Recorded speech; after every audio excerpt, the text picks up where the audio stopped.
yang terbaik kita jadikan prioritas, yang baik kita jadikan rutinitas gitu. S1 udah cukup atau S1 harus S2? Ya,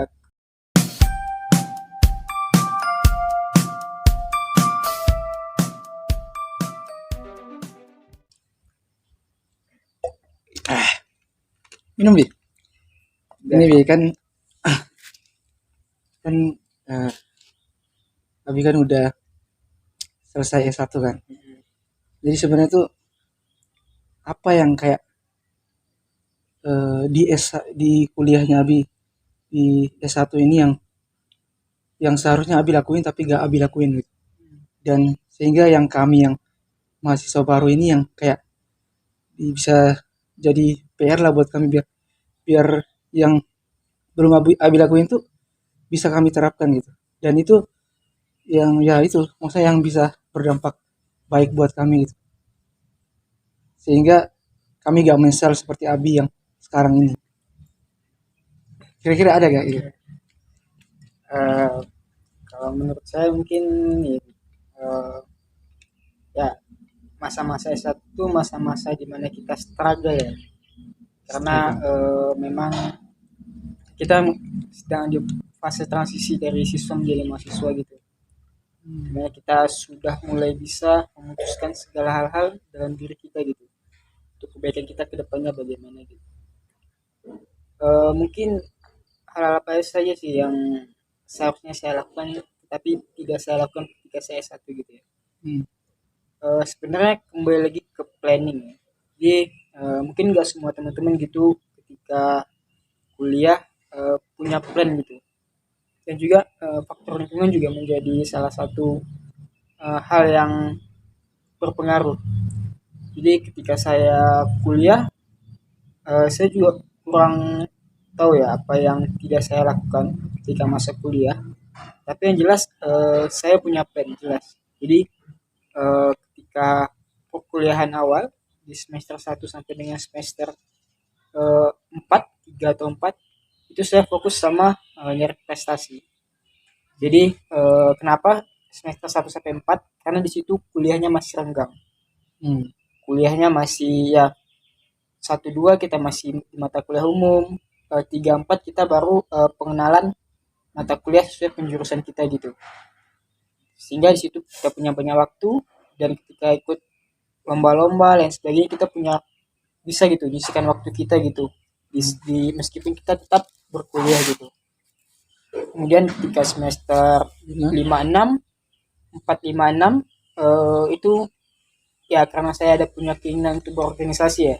Jadi eh, berorganisasi sangat menyita waktu karena pressure-nya itu tadi eh, langsung gitu, langsung ada orangnya dan selalu bertemu gitu. Jadi ketika bertemu pasti dia akan nanyakan progres bagaimana seperti apa gitu. Jadi ketimbang pressure ketika kita kuliah gitu. Belum tentu ada dosen yang ketemu kita kemudian nanyakan tugas gimana gitu. Tapi Hmm. beda sama organisasi gitu. Jadi pressure di organisasi itu lumayan keras gitu. Sehingga akan sangat menyita banyak waktu, dan ya eh, pasti sedikit banyaknya akan berpengaruh terhadap perolehan nilai akademisnya gitu. Dan puncak perkuliahan itu ada di semester 5 sama semester 6 gitu. Tapi bagaimana lagi kita manage waktu ya. Eh, organisasi baik, akademis baik, cuman kita tinggal pilih mana yang terbaik gitu.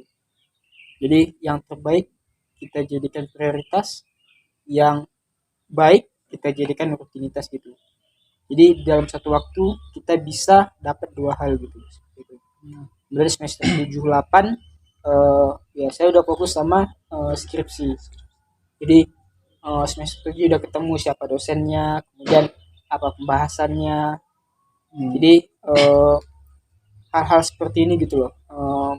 Buat teman-teman yang sedang S1 gitu, Hmm. pentingnya kita memplan kedepannya seperti apa. Mungkin apa yang kita planning tidak akan berjalan mulus ya. Pasti ada sisi struggle-nya, pasti ada problemnya. Hmm. Ya, itulah bagian dari dinamika kehidupan gitu. Kita eh, nggak mungkin berkembang kalau tidak ada masalah yang bisa kita selesaikan gitu. Jadi permasalahan membuat kita berkembang gitu, dan justru kenyamanan membuat kita semakin tertinggal gitu, yaitu Hmm. secara pemikiran, baik itu dalam segala hal lah. Karena eh, ya saya yakin teman-teman yang kuliah S1 itu, kenapa kuliah, kenapa mau kuliah S1, kenapa ambil jurusan ini, kenapa kuliah di sini, pasti punya satu tujuan, supaya mudah cari kerjanya gitu, supaya bisa kerja di sini, bisa punya salary atau gajinya sekian, bisa nanti ya mungkin ada yang untuk membiayai keluarganya, ngasih orang tua, atau mungkin nanti ada juga untuk membiayai hidupnya ke depannya mungkin, karena akan ada kehidupan-kehidupan selanjutnya, bukan hanya ketika S1 saja gitu. Jadi hal seperti itu yang ya menurut saya, ketika kita memulai apapun, planning sangat penting gitu. Tidak harus tertulis, tapi setidaknya di dalam pikiran kita itu terpikirkan sama kita. Sehingga ketika kita ada di satu fase yang mungkin membuat kita menyerah ya, kayaknya terlalu berat untuk S1. Faktor-faktor seperti ekonomi, faktor-faktor seperti lingkungan yang kurang baik, faktor-faktor seperti ketidakmampuan gitu. Seseorang memikirkan lagi tentang kuliahnya gitu. Mungkin karena memang kuliahnya sangat sulit, dan dia mungkin masuk ke jurusan tersebut tidak tidak mengerti gitu bahwa jurusan ini akan seperti ini pembelajarannya gitu. Tapi hal seperti itu perlu dilalui, jangan sampai teman-teman justru malah mundur, karena pantang ya laki-laki itu ketika udah melangkah kemudian mundur gitu, seperti itu.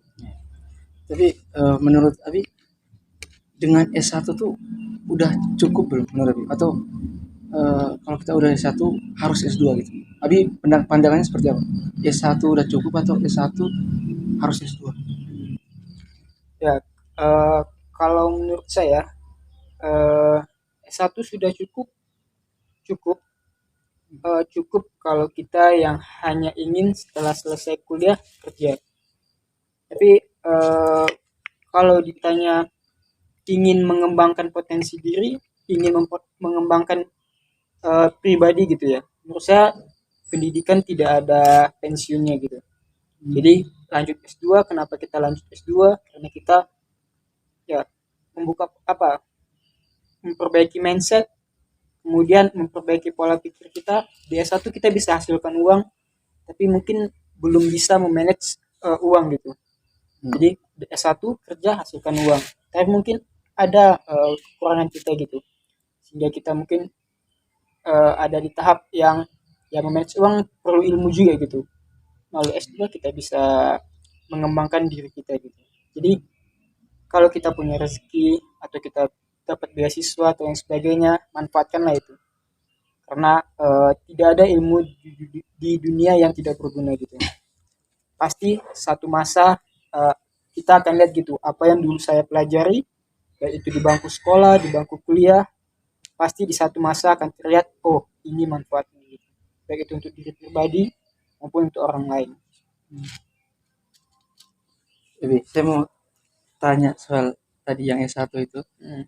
Eh, kan di semester 1 sampai 4 ya, Hmm. itu masih kayak ringan lah, masa kayak masih pembukaannya kita jadi mahasiswa gitu. Betul. Nah, terus 5 6 tadi Abi bilang puncaknya, puncak kita kuliah. Nah, di 7 8 itu kan kita buat mulai fokus skripsi ya. Betul. Sebenarnya ada gak Bi hal-hal yang bisa kita prepare dari semester 1 sampai 4 ini buat tujuannya itu untuk skripsinya itu biar gak kaget-kaget gitu. Ada gak Bi? Atau 5 6 7 8 tuh kayak emang ya udah kita gak usah siapin apa-apa, nanti 7 8 tuh yang kita dilatihnya di situ. Atau skripsi itu perlu ada prepare di semester 1 sampai 4 gitu. Gimana? Kalau pengalamannya Oke. Terkait skripsi ya, sebenarnya kembali lagi ke masing-masing pribadi. Mungkin ada orang yang sudah mungkin punya diedukasi gitu di bangku sekolah bahwa kuliah akan seperti ini, belajarnya akan seperti ini, kemudian ketika diambil jurusan, jurusannya akan seperti ini, konsentrasinya ini. Ada orang hmm, seperti itu mungkin. Anak-anak yang biasanya sekolah dari sekolah-sekolah internasional atau sekolah-sekolah yang ya ternama lah gitu. Tapi kan tidak semua dari kita gitu berasal dari sana, Hmm. terutama yang berasal apa anak-anak perantauan yang berasal dari kampung-kampung yang ya, terpencil, jauh dari akses informasi, jauh dari pusat kota, pasti kan sangat minim gitu pengetahuan tentang ini. Makanya tadi saya sampaikan 1, 2, 3, 4 nikmati gitu perkuliahannya. Kita pelajari gitu bahwa jurusan ini belajarnya seperti ini. Kalau seandainya kita pun ada keinginan mau dari semester 1 ingin mempersiapkan skripsi, saya rasa kita belum terbuka lagi secara pemikiran karena kita baru dari siswa ke mahasiswa Masih dan belajar beradaptasi. ya dan pelajar semester 1 semester 2 biasanya masih mata kuliah umum. Jadi belum belum mengarah kepada ke Yang jurusan yang spesifik. kita ambil. Jadi ya nikmatilah tahap itu gitu. Ketika masanya semesternya itu skripsi, ya kita skripsi 5, 6 kita sudah mulai di konsentrasi, di situ nanti kita bisa menentukan apa yang ingin kita konsentrasi mana yang ingin kita fokuskan untuk dijadikan skripsi kita. Jadi nggak mungkin ya belum mulai tapi udah tahu gitu kedepannya akan gini gitu. Kan kita nggak tahu masa depan gitu kan.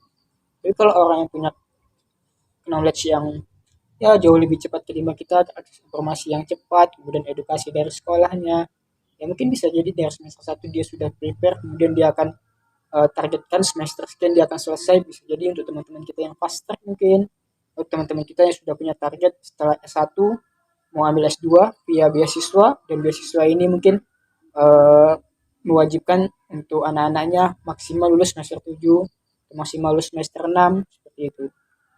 Jadi alangkah baiknya ya kuliah, nikmatilah masa-masa kuliah S1 gitu karena akan sangat berbeda sama kita kalau udah kuliah S2, karena di situ masih ada mainnya, ini kan belum bekerja ya.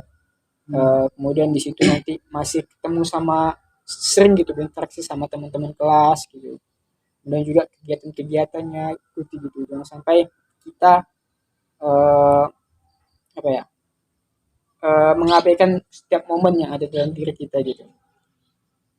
Itu. Berarti S2 tuh eh, pasti ada beban yang tambah di kita. Sehingga beda sama S1 yang bebannya masih ringan. Hmm. Ya, jadi kalau S2 mungkin lebih ke ya kita berarti diminta tuh lebih fokus ya sama bidang Hmm. ilmu yang kita ambil gitu. Dan pastinya akan jauh lebih sulit ketimbang S1 gitu. Seperti itu. Ini bisa saya mau bertanya yang tadi soal skripsi itu. Hmm. Sebenarnya saya tuh sering dengar informasi kalau kita kalau skripsi, Hmm. ujung-ujungnya skripsi kita tuh ya hanya buat itu, maksudnya buat kita lulus gitu. Jadi Hmm. setelah itu ya skripsi kita cuman pajangan doang, maksudnya nggak ada manfaat setelah kita buat itu, dia akan terus bermanfaat itu enggak. Jadi kayak setelah kamu lulus ya udah skripsimu tuh ya pajang doang gitu. Sebenarnya gitu kan? Atau skripsi itu sebenarnya kita buat skripsi itu sebenarnya buat apa sih maksudnya? Hmm. Apa yang tujuan dari skripsi itu apa gitu sebenarnya? Mungkin kalau untuk skripsi ya, mungkin kalau di eh, tahu kalau dalam penulisan itu ada eh, tingkatannya gitu. Hmm. Istilahnya itu taksonomi Bloom. Jadi ada sekitar saya lupa 6 kalau nggak salah, saya 6. Jadi untuk skripsi itu ada di level 1 sampai dengan level 4. Jadi kayak analisis. Jadi apa yang terjadi di sekitar kita kemudian kita analisis gitu. Kemudian eh, pengaruh, kemudian ya hal seperti gitu. Maksudnya levelnya masih di cuman membandingkan gitu. Jadi ada satu hal di sekitar kita kemudian kita bandingkan dengan hal lain gitu. Itu level skripsi. Dan ditanya kenapa banyak skripsi-skripsi yang hanya sampai di perpustakaan Ya. atau mungkin sekedar publikasi di internet gitu ya. Hmm. Tapi realnya nggak ada gitu. Ya kita kembali lagi ke kita nggak bisa pribadi gitu. Harus ada dukungan dari berbagai stakeholder ya. Mulai dari Hmm. pemerintah, kemudian universitas, kemudian pihak swasta, kemudian dari kita gitu. Karena ketika ya skripsi pasti perlu biaya, dan ketika dia ingin memberikan manfaat ya dia perlu modal gitu. Dan juga karena Indonesia ini kan banyak kampus ya, jadi seringkali ya level skripsinya level skripsi yang oleh kebanyakan mahasiswa atau rata-rata mahasiswa itu mungkin ya belum di level yang memang bisa menghasilkan sebuah hal yang baik gitu terhadap lingkungan sekitarnya, sehingga banyak hanya selesai di perpustakaan aja gitu. Seperti itu. Pertanyaan terakhir, Bi. Sebelum ini kan udah azan. Eh, ini masih seputar skripsi ya. Jadi kalau kita bandingkan sama di luar negeri gitu ya, sebenarnya banyak kasus di negara tercinta kita Indonesia ini, orang-orang itu pada joki, maksudnya mereka bayar orang buat skripsinya mereka gitu. Itu sebenarnya gimana, Bi? Maksudnya Abi melihat itu kayak Indonesia kita ini kayak ya apa ya? Atau itu tuh Abi melihat itu cuma di negara kita aja atau gimana, Bi? Soalnya saya melihat itu kayak ya ini kayak di Indonesia aja mereka pemikirannya tuh ya kayak bergantung pada orang lain gitu. Mereka tidak mau mandiri dengan prinsipnya mereka. Mereka kayak tidak mau bangun diri mereka sendiri gitu. Jadi mereka ya cari orang buat joki gitu. Sehingga ya negara kita ya gini-gini aja gak berkembang sama kayak negara lain gitu. Menurut Abi gimana? Ya kayak sebenarnya saya cukup miris ya dengan joki-joki skripsi gitu. Eh, ya kembali lagi, skripsi itu apa sih? Skripsi itu menjadi bukti apa sih? Jadi skripsi itu menunjukkan bahwa kita mampu menulis. Jadi itu tujuan skripsi itu gitu. Kenapa di Indonesia untuk syarat lulus sarjana perlu buat skripsi? Ya salah satu tujuan itu kemampuan menulis. Jadi ketika dia joki, berarti kan sudah jelas gitu. Berarti dia lulus S1 tapi tidak punya kemampuan untuk menulis. Menulis selevel orang sarjana gitu. Iya. Seperti itu. Dan apakah ini terjadi di luar negeri? Saya mungkin kurang tahu ya. Tetapi apa yang terjadi juga di Indonesia tidak hanya karena mungkin mahasiswanya yang malas atau mungkin tidak bisa mendeskripsi, tapi mungkin dari lingkungannya, Bi. Jadi ada yang menyediakan, kemudian kampus tahu, kemudian membiarkan, sehingga partai-partai ini terus terjadi gitu. Kalau seandainya ada joki, lembaga yang membuat jasa joki skripsi, meskipun di joki tentu mahasiswa perlu paham gitu apa yang ditulis, sedangkan skripsi pada umumnya aja yang ditulis sendiri seringkali ketika kita presentasi, ketika kita sidang, eh, penguasaannya juga masih minim gitu, apalagi yang tidak kita tulis. Nah dari situ kita bisa lihat eh, figur dosennya bagaimana, apakah membiarkan atau tidak. Jadi ketika dosen melihat karena dia joki, kemudian anaknya tidak paham dengan apa yang dia tulis, kemudian justru dosennya malah meluluskan saja karena ada skripsinya, ya itu menjadi problem gitu di negara kita. Ya sampai saat ini saya kurang tahu apakah memang sudah ada aturan bahwa tidak boleh joki atau sebagainya gitu. Belum ada ini ya, kejelasan dari pemerintah. Kejelasan